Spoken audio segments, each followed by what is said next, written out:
Hi, I'm Dr. Kevin Mailo, and you're listening to the Physician Empowerment Podcast. At Physician Empowerment, we're focused on transforming the lives of Canadian physicians through education and finance, practice transformation, wellness, and leadership. After you've listened to today's episode, I encourage you to visit us at phys-empowerment.ca, that's PHYS, empowerment.ca, to learn more about the many resources we have to help you make that change in your own life, practice, and personal finances. Now on to today's episode. Hi, everyone. Really glad to have you tuning in to join us on today's episode. I am joined for this one by Ms. Kate Post. Now, Kate is coming to us through a previous podcast guest, Dr. Sajid Syed. Sajid is a masterclass member, has been really engaged with us, is a very successful dentist in Southeastern Ontario in the Hamilton area. And so joining us today is Kate, who has her own dental practice consultancy firm, having worked with hundreds of Canadian dentists and helping them optimize their practice. So she works with Sajid as he grows his dental practices. And that is correct, practices, owning multiple. So with that being said, Kate, why don't you tell us a little bit about yourself and what you do? Well, thanks for having me, Kevin. So I am 25 years in working in dental practices and dental management. I have worked with dentists who have started out brand new, opening up a practice with 0 patients, right up to working with dentists with multiple locations. And through that time, just being able to work and find similar systems that can create optimization for them and efficiencies, and just being able to improve their patient experience. So it's been a really interesting progression through that, and finding lots of consistencies and things that I think that all medical offices could use. And that's exactly why we've got you on the show, Kate, because although the vast majority of our listenership are physicians, we certainly have lots of dentists, but this is the kind of topic that we just don't get enough teaching on. In fact, we basically get no teaching on this during our medical school and residency years. And yet it's so important to optimize one's practice because number one, your patient outcomes are going to be better. But number two, you are just happier and healthier. There's less burnout when your practice runs the way it should run. So there is a lot of wisdom here in this space. And that's why I'm so glad to have you on the show, Kate. And Wing has actually talked about this during some of our live events, and he calls it process engineering your practice. That is going through every aspect of your practice, from where you put chairs in the waiting room all the way up to, high-level cash flow and strategic planning. So with that being said, tell us how you go into a practice and what you look for. Like, tell us just from the beginning what that engagement looks like.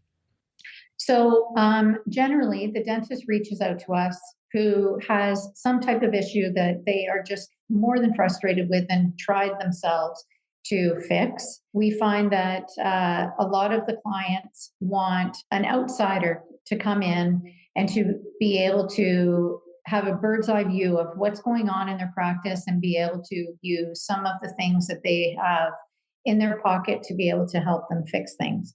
So we will get lots of reports from your software system telling us historically what's happened in the practice. We spend time with each team member, interviewing them and asking them what their experience has been and what they think that the practice could be doing, as well as speaking to the owner and, of course, any other associate doctors that are part of the team. And then we are actually physically in the practice observing. And we'll do that for 2 or 3 days, just seeing how things flow. We realize that team will act differently with us there. But generally, when we're there for that length of time, they kind of get more comfortable and we get to see what the typical day would be. And then what we do is we sit down with the dentist and we can actually break it down and say, here are the key areas of your practice. And here's where we think you can optimize. And here's where we think that we could improve things. And here's why we think they can improve based on historical experience in other practices. What we find is it's typically like a treatment plan. So it's just like what a doctor does. So they go in and they assess the problem, they talk to the patient, and then they determine here's what the treatment plan should be, get the patient to agree to it, and then they start to execute delivery of the treatment plan. And then take a step back and reassess. And that process can take anywhere from initially, when you get into a practice, it's usually a couple of months to get to the point where everybody's comfortable and you're visiting regularly. And you could go in and fix maybe a core problem in the practice, and that might take 12 to 24 months. But you can also have a different relationship with a practice like I do. The last half of my career, I have spent with dentists that have owned multiple locations.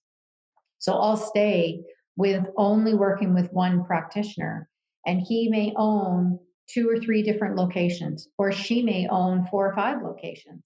And so your entire time is spent trying to help that dentist grow their base practices, as well as maybe acquisitions of practices, and help them move along their whole entire business. And yeah, we touched on this before the interview, and I want to explore it a little bit more, but like it's more than just day-to-day efficiency what you do. Right. You actually will do long-term strategic planning, right? Like for instance, Right. like dental practices are often bought and sold. It's a little different in medical practices. There's less of that. Right. But dental practices are bought and sold. And so you can boost revenue and optimize expenses to ultimately boost the value of the practice in anticipation of a sale. That's right. So what you have to do is you have to look at what your revenue streams are, and you have to be able to project where they could go. And that's a conversation between someone like myself who focuses on the business and the clinical owner of the business.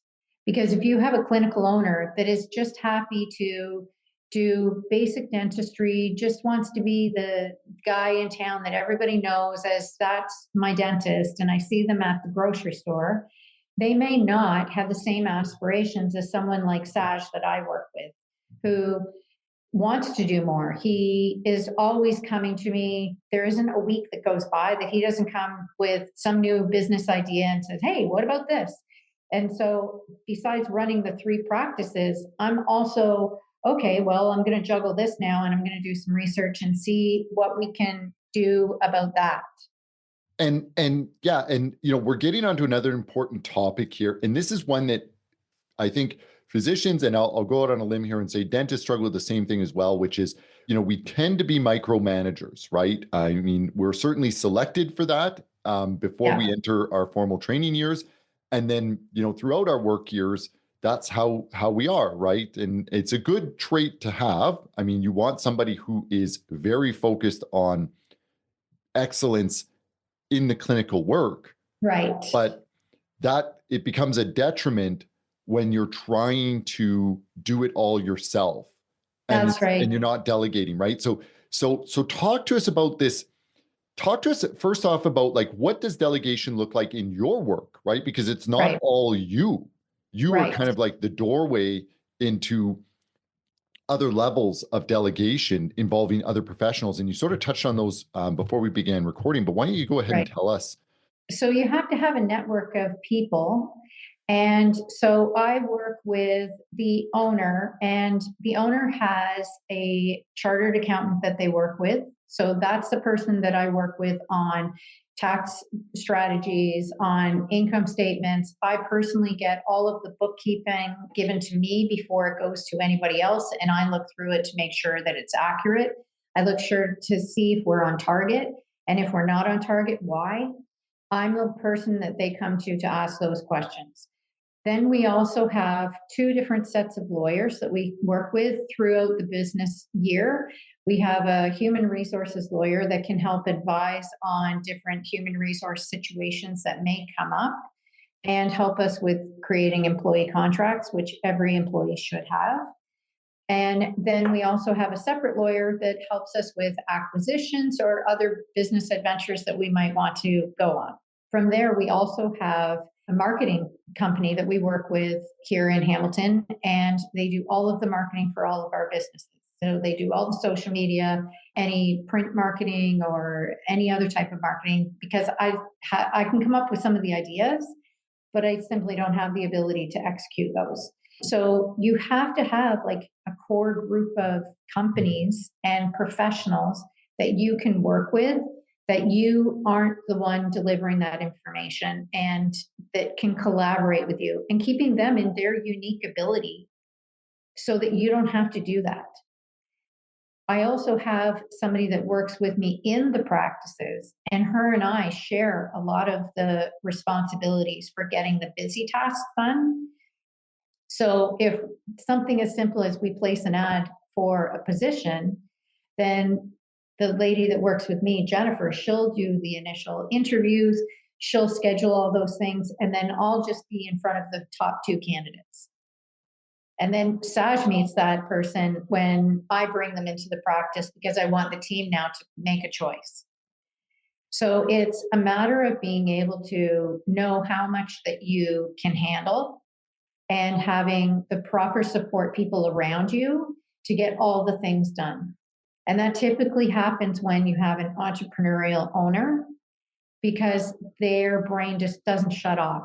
They've constantly got, here's the next thing, here's the next thing. So you're not just maybe dealing with the day-to-day in the practice of, oh, the schedule is open, or, oh, what's going on with the accounts receivables today. It's, you've got three practices of that or multiple practices of that. And so you have to have a core team. And then let's shift a little bit and talk about what I think is, one of the hardest parts of, the job, which is the human dynamic.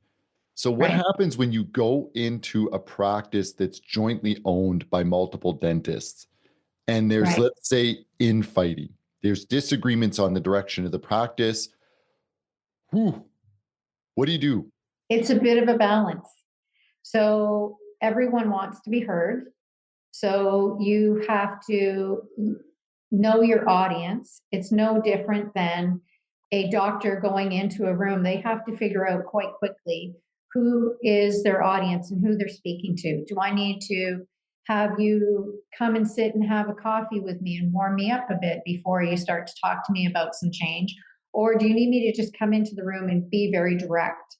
And so once you know how to approach all of the partners, then it's a matter of trying to figure out, okay, what's really best for the practice, and being able to explain that so that they can both make a decision that's going to be best for the practice and give the best outcome for everybody. Wow.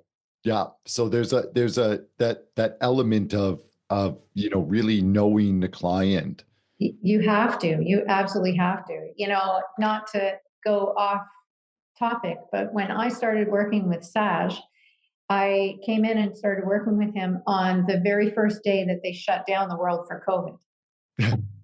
So then I left and went home and thought, okay, I don't know how long this is going to last. Him and I had a very unique opportunity that we took advantage of.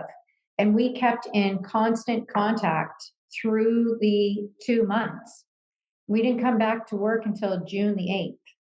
And so through that time, him and I were texting each other, sending each other reports. We were talking on the phone. We were doing driveway conversations.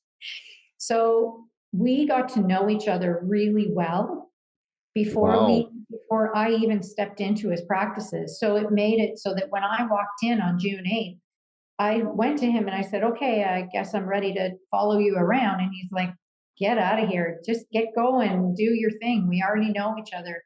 And now we do things where I say to the team, I think we should do it this way. And they look at me and they laugh and they go, really? Because we just asked him and he said the exact same thing.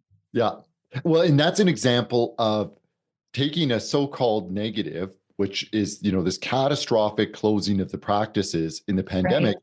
and actually coming back even stronger and more focused, right? And so it's a mindset, like you can sit there and Absolutely. you can wallow and you can say, well, pick up the phone and I'll call you when, the pandemic lockdowns end, if they end. But instead, you guys made a ton of progress in those 8 weeks. And I know Sajid had talked about that as well.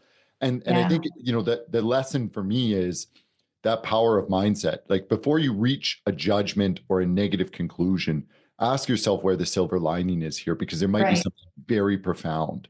Right. I'm just lucky that I work with Saj, who's a human being that just gets that. Yeah. He Yeah. he is just a different type of person who always has the positive attitude. We joke that you could take him basically any situation, and he just says, "It'll be fine. It's fine." Yeah. That's what we say. It's fine. Everything's fine. Yeah. No. And it rubs off on you.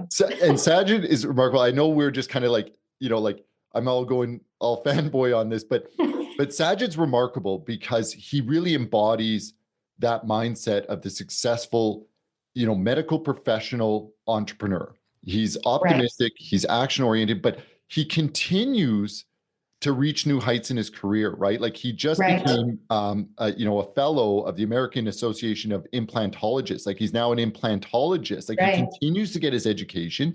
He Yeah. continues to be an outstanding dentist at the bedside or chairside. I guess that might That's be the right. term Yeah. more apt in the dental world. And so, Yeah. so what I'm trying to convey to all of us is that these things are not mutually exclusive. In fact, by bringing in the right team, and by optimizing your practice, you actually create space to do the things in your practice that you want to be doing, the work that is most rewarding, while 100%. you continue to grow. Like it's not a choice. It's not one or the other. They can be paired, that clinical success along with that financial or practice success. Right. And it's a matter of having people that are all philosophically aligned working beside you. Values. And if you do not have that and you are dragging team along because, well, they've just always been here, or I bought them with the practice, or, well, it's too hard to find somebody else, that's the wrong choices to keep somebody. You have to have the right people in the right seats. It takes courage. It does take courage. And so, unfortunately for me, that falls under me. Yeah. So, a lot of times I've gone into practices many times in my career where there is just not the same philosophical stance anymore, that the dentist has maybe grown. Maybe they have new skills now and they want to go somewhere else with it. And the team like having the same pace of a day, and they don't want to have their feathers ruffled, and they don't want to have extra treatment rooms built. And, they're not looking to bring in more associates to grow the business.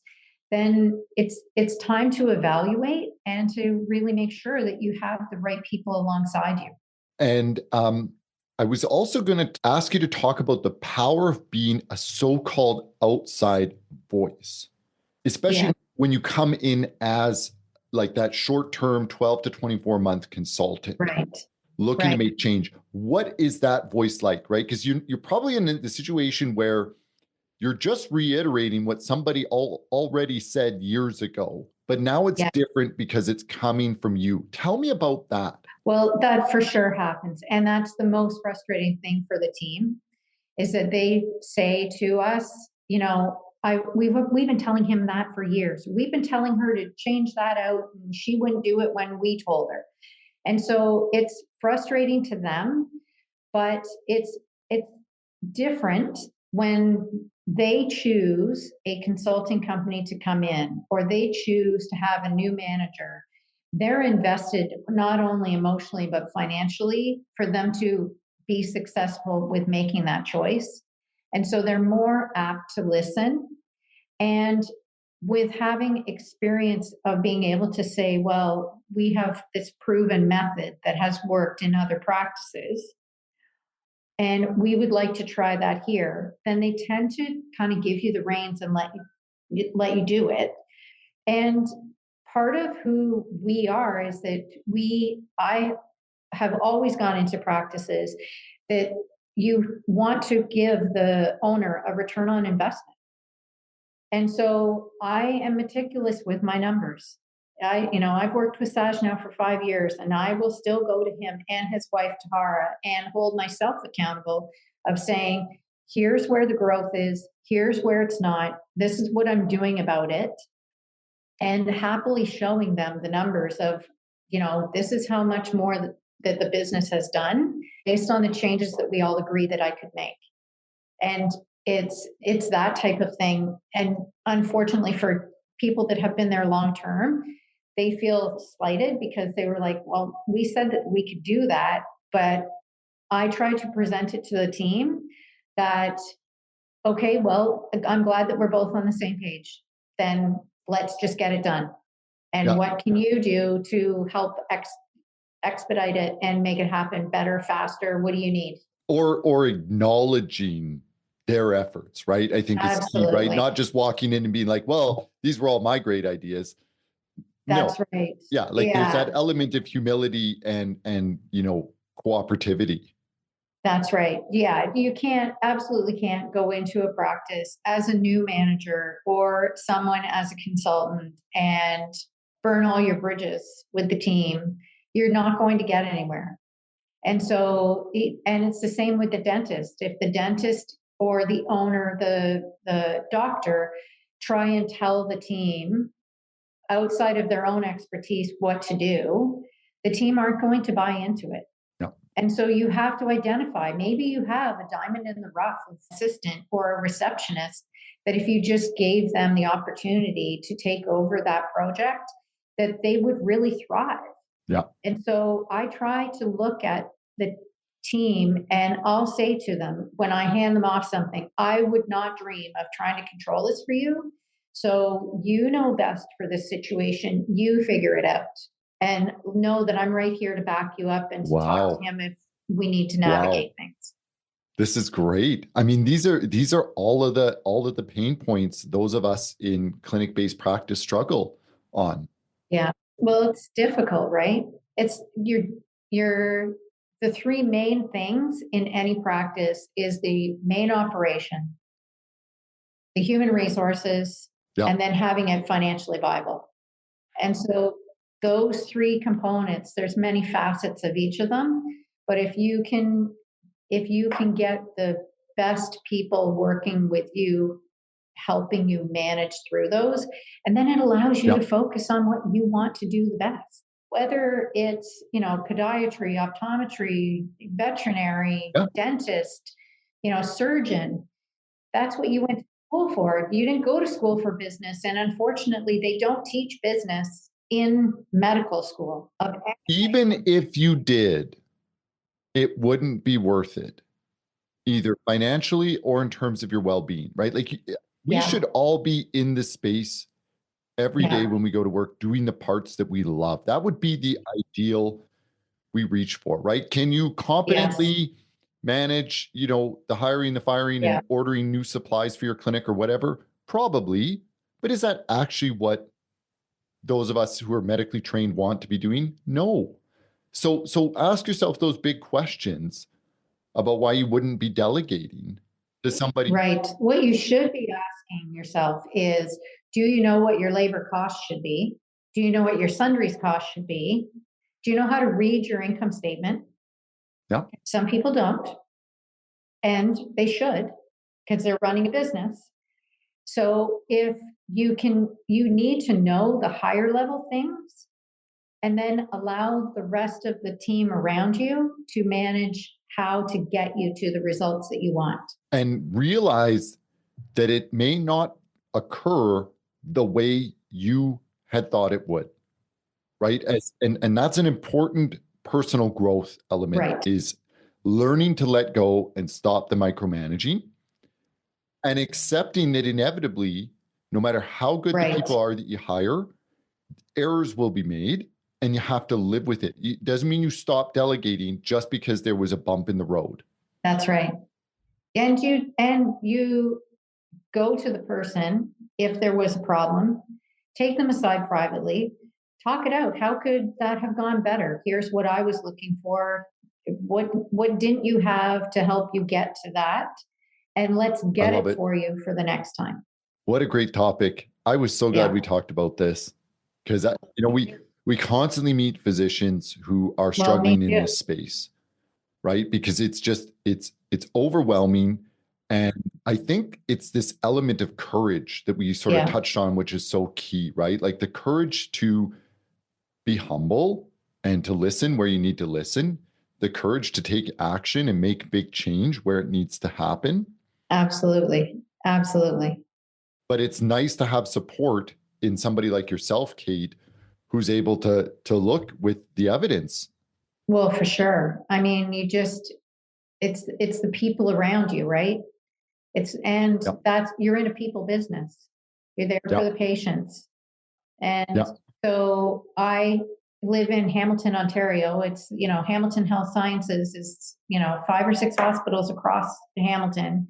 And I am in and out of those facilities with my own family. And I see it. I go to the optometrist with my daughter, and the receptionist, that you can just feel it. They're not happy. The optometrist is running late. He's 2 hours late some days. He's not happy. You can just sense the energy. You can feel it. And I have spoken to team members at the hospitals to collaborate on different things, because they have processes in those bigger institutions that I'm curious about. And so I talk to them about, and they have, they know what I do. And so then they're asking me, and they're like, oh, wow, we wish that, somebody could come in and talk to our doctors. And so it's just a matter of taking the first steps. Isn't that something? Okay. I think we could go on, and I've already got some ideas about what I want to ask you the next time we get you on the podcast. Absolutely. But let's wrap up for now. Thank you. Because there is so much in this space. I really want to thank you, Kate, for coming on the show like this. It was just excellent. Well, thank you for having me. It was my pleasure. Anytime. I am passionate and love to talk about management of medical and dental practices. Yeah, no, it was great. Thank you. Thank you. Thank you so much for listening to the Physician Empowerment Podcast. If you're ready to take those next steps in transforming your practice, finances, or personal well-being, then come and join us at phys-empowerment.ca, PHYS empowerment.ca, to learn more about how we can help. If today's episode resonated with you, I'd really appreciate it if you would share our podcast with a colleague or friend, and head over to Apple Podcasts to give us a 5-star rating and review. If you've got feedback, questions, or suggestions for future episode topics, we'd love to hear from you. If you want to join us and be interviewed and share some of your story, we'd absolutely love that as well. Please send me an email at kmilo@phys-empowerment.ca.